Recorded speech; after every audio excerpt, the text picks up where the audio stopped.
Hi guys, I hope you are all well.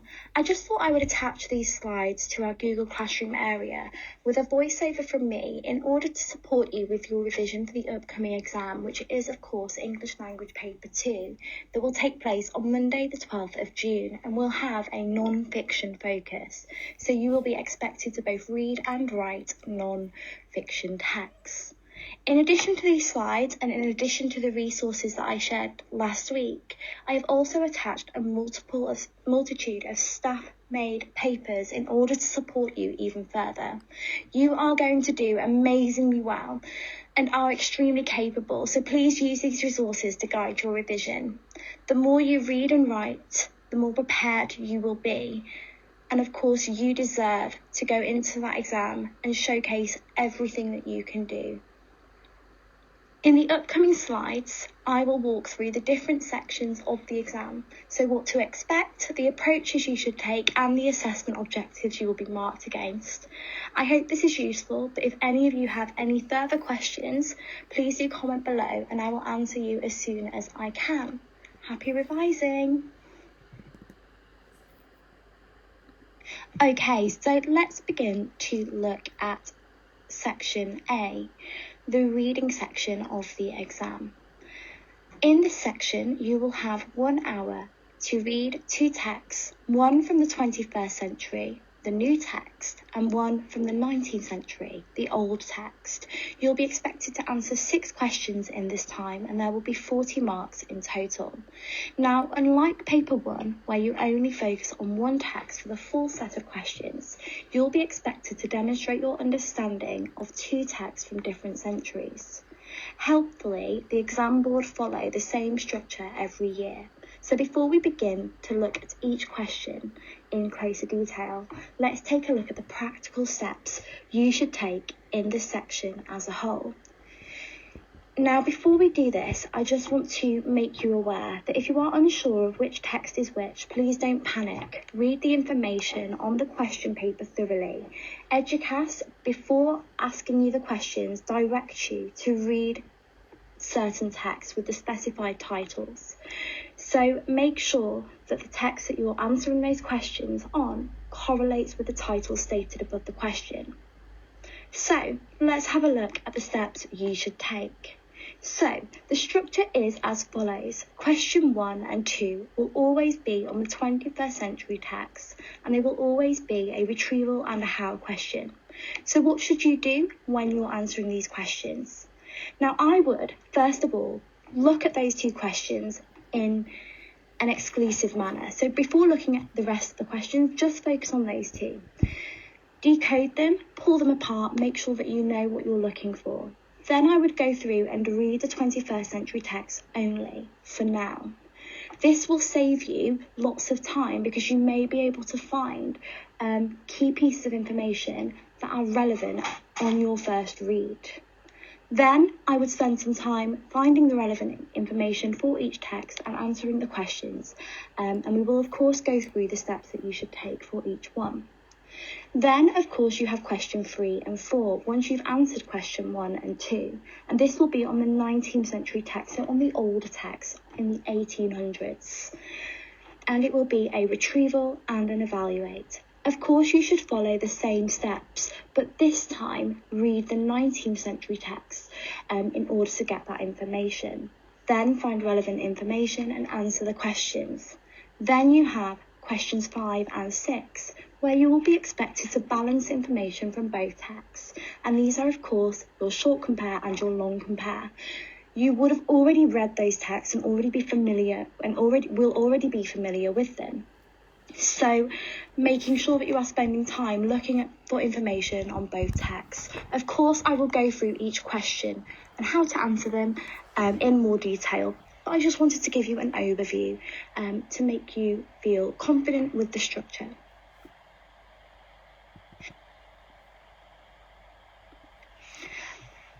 Okay, so let's begin to look at question 1, the retrieval question.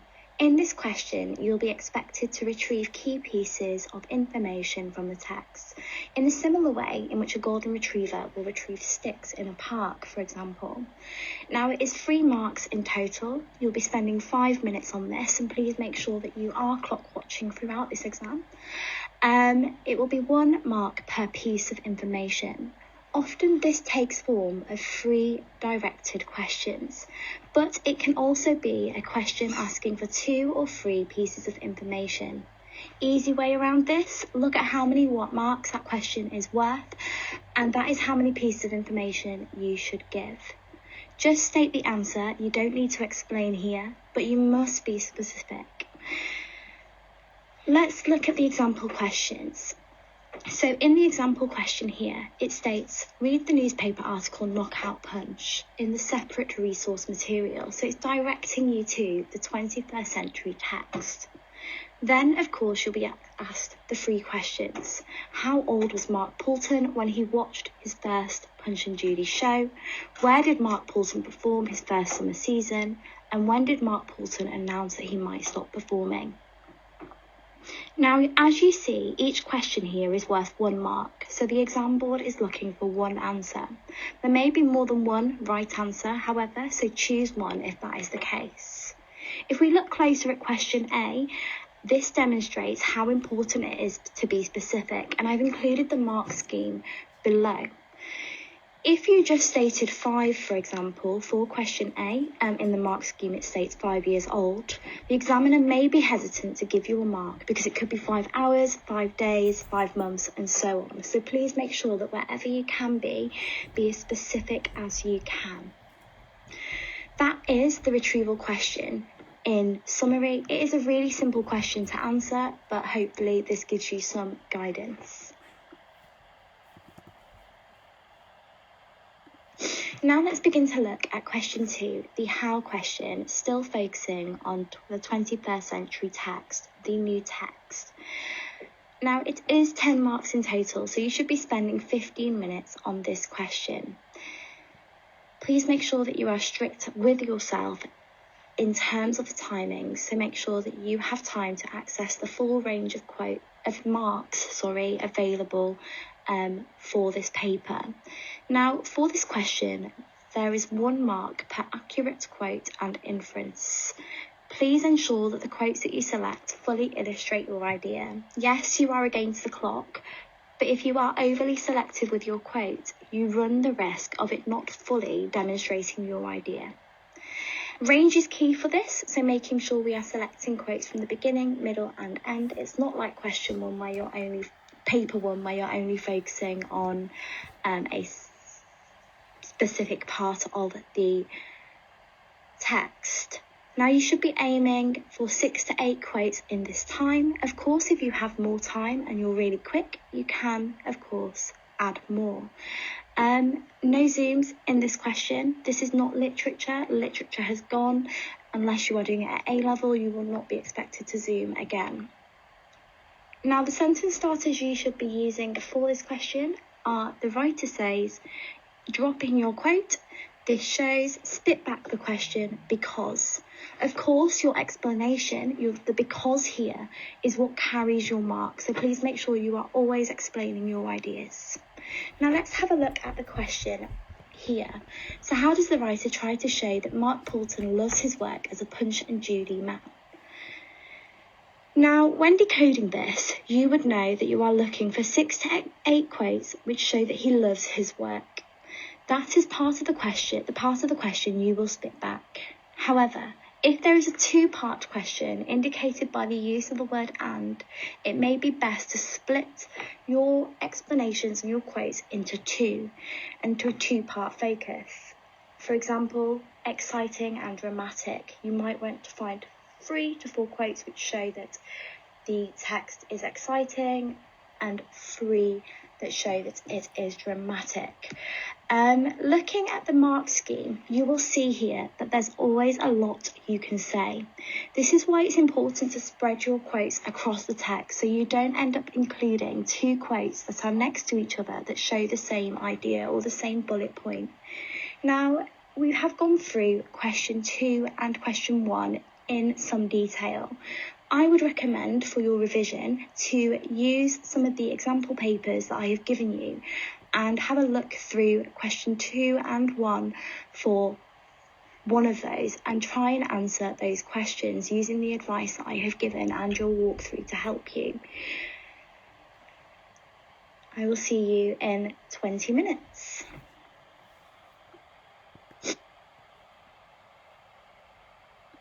Okay, so by this time you should be looking at the clock and seeing that you are 20 minutes into the exam. This means we are putting the 21st century text to one side for a few moments, or 20 minutes to be exact, and focusing now on the 19th century text as directed in the question paper. Like I stated in the structure overview, spend some time looking over these questions, decoding them, and then reading the text. The first question on this text will be another retrieval, so it's following the same advice given for question 1. 3 marks, 5 minutes, 1 mark per piece of information, etc. This may be a little trickier as the text is older, so it will often use more complex language, but the answers are in there. Just ensure that you spend time ensuring that you fully understand what is being asked of you in order to assist you with answering this question. I've included some examples here for you to look at, example questions, but it is the same structure as question 1. So if you need to recap how to answer this question, please look back at slide 3.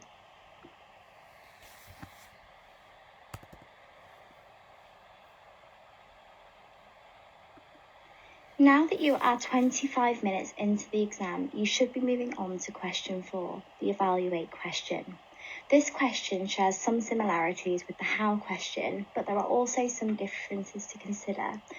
First of all, let's look at what the question type is asking of you. In this question, you'll be asked to evaluate your opinion. What is the writer and the text making you think of the topic? So you'll be expected to state this throughout. General methods for approaching this question are as follows. It is 10 marks in total, so you should be spending 15 minutes on this question. Like with the how question, it is 1 mark per accurate quote and inference. Again, range is key, so making sure you're picking information from the beginning, the middle, and the end of the text. You should be aiming for 6 to 8 quotes. Of course, again, if you are particularly quick, try and include more in that allocated time, but don't go over the 15-minute mark. Ensuring that you're not zooming, it is not literature and therefore you should not be zooming in on words, etc. Now, this is where it changes a little bit. As you are being asked to evaluate your opinion, it is expected that you would not include your personal opinion. This is really important. As harsh as it sounds, the examiner is not interested in what you think of the topic before you read the text, but the opinion the writer is trying to make you have on the topic through reading that text. Always agree. If there is a statement and the question is asking you to what extent do you agree, there is often little space for you to disagree with the statement. The sentence starters you should follow are as follows. The writer says, include your quote, this makes me agree or think, spit back the question, because. Often there is a statement for you to agree with, such as in the example question, which states, the account shows that making a living as a Punch and Judy man was hard and unrewarding work. To what extent do you agree with this view? However, it may also be as simple as evaluate, and then telling you to evaluate a certain aspect of the text. And if this is the case, you'll be expected to state what the writer is making you think and explain what makes you think that. Similar approach, just switch up the sentence starters to suit what you are doing. Now that I have gone through question 4 and question 3, spend some time looking over the past papers and having a go at these questions on one of those. Clockwatch, ensure that you explain fully, and happy evaluating.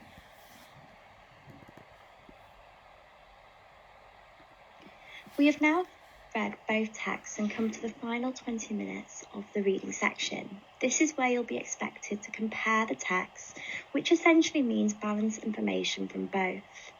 Question 5, your short compare, can be a little deceiving, particularly as a result of how it is often worded. However, please trust me on this. This question is tick marked, so treat it like a drawn out retrieval. So long as you are including relevant information, you will get a mark. Although the question may state that you need to explain, you don't need to. Treat it again like a drawn out retrieval. Cross out the word explain if you really need to. Your quotes or the information you provide is your explanation. No because needed. So please make sure you're not wasting time drawing out explanations. Now, how do we answer this question? So it is 4 marks. So like with your retrieval questions, be spending 5 minutes on this. You must include information from both texts to receive more than 1 mark, however. One piece of information is 1 mark. Decode so that you know exactly what you are looking for. Then go back and look at the text alongside one another. The pieces of information you get don't necessarily need to correlate. Okay, so for instance, if you find one, for example, if we look at the example question here, that shows that he gives many performances to large crowds, you don't then need to go and find that he performs that in the 19th century text, they also perform to large crowds. It doesn't need to be compared in that way. So long as you're pulling information that is relevant, that is absolutely fine. Like I stated before, you only need to find relevant quotes or information. Label the text when you are responding using the sentence starters. In the 21st century text, it says, it also says. In the 19th century text, it says, it also says. Now it's 4 marks, 1 piece of information per mark, so you should be looking for 4 pieces of information. Now let's have a look at the example question in more detail and the mark scheme. Using the information from both texts, explain briefly how the Punch and Judy performers make their money. Now from the mark scheme, you can see so long as you're including these in your response, you will get a mark. It is a quick answer and you should not be very long. It's only 4 marks. And so making sure you are saving time, not explaining. For example, you may say that he makes a little money by selling souvenirs. You may also say that he gives performances at children's parties for the 19th century text. And it's just balancing those pieces of information that you gather. Okay, so that is in summary the short compare question. We will now move on to question 6.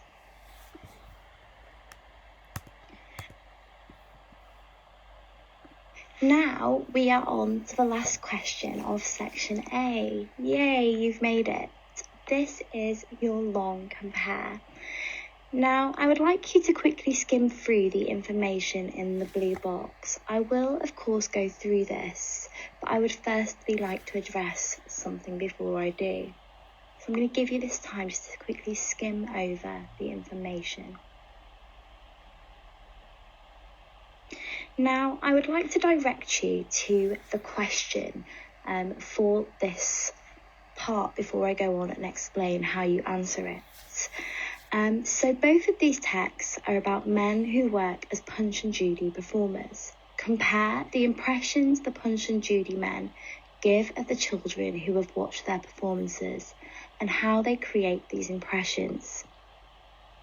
I know what you're thinking. It's a 10 marker, so you're going to have to write a really long response, right?